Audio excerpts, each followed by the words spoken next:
Not to shoot any of them down. I didn't have any plans along that line, sir. It's been done, you know. You mean jet pilots? I mean American pilots. Men with as much enthusiasm for the P-40 as you have, but with an unfortunate lack of ability to tell a friend from an enemy.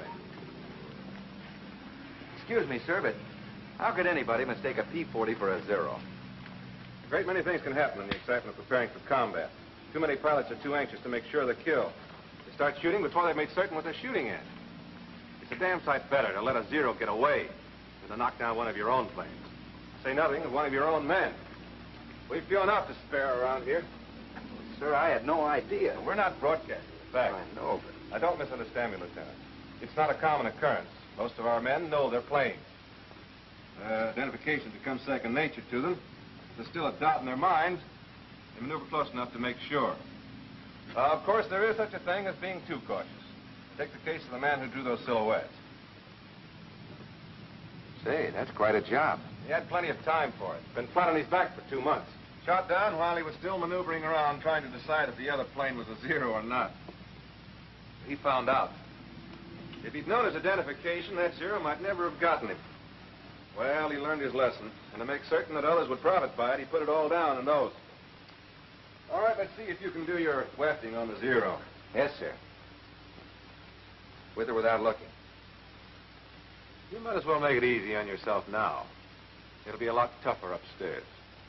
Yes, sir. Wings. Leading edge tapers, trailing edge tapers, tips rounded, slight dihedral angle.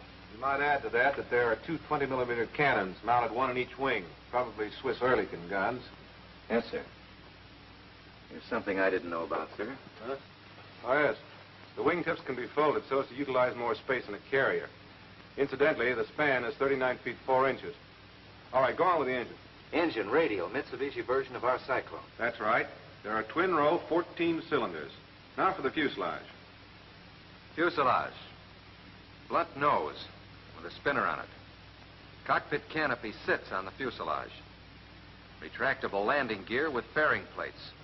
Say, there seems to be one gear missing, sir. The gears are operated hydraulically. As a result, the wheels retract alternately. I guess there are a couple of things I don't know about this airplane, sir. I'm glad to hear you admit it. That's the beginning of wisdom. The wings and the fuselage are in one piece, made of duraluminum. There's another feature worth noting. The entire fuselage is flush riveted. With the result, there are very few protuberances to cause wind resistance. The length is 28 feet 5 inches. There's a pair of machine guns mounted in grooves above the cowling. They're 7.7 millimeter, and they're synchronized to fire through the propeller. I hope you don't ever get them on your tail. I'm with you there, sir. All right, finish her up. Tail. Leading edge of flat surface tapers more than trailing edge, with the fuselage extending to a point beyond it. Leading edge of vertical piece tapers more than trailing edge. Tail is pointed, curves out away from the nose. I guess that's it, sir. Good enough. As you probably know, there are 3 types of Zeros. One is a single float plane with outriggers.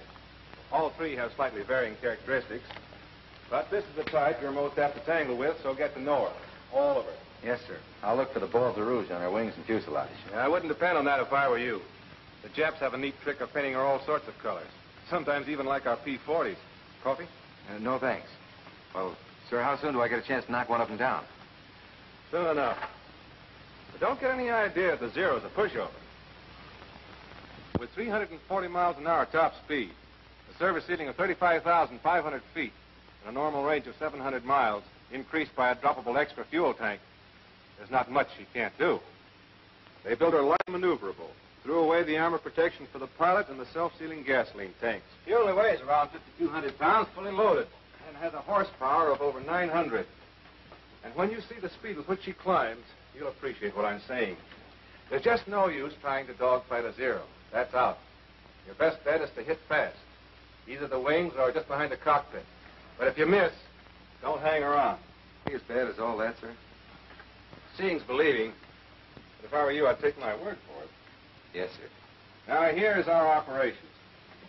When you're on your own, you'll do patrol from our base here to these outlying islands.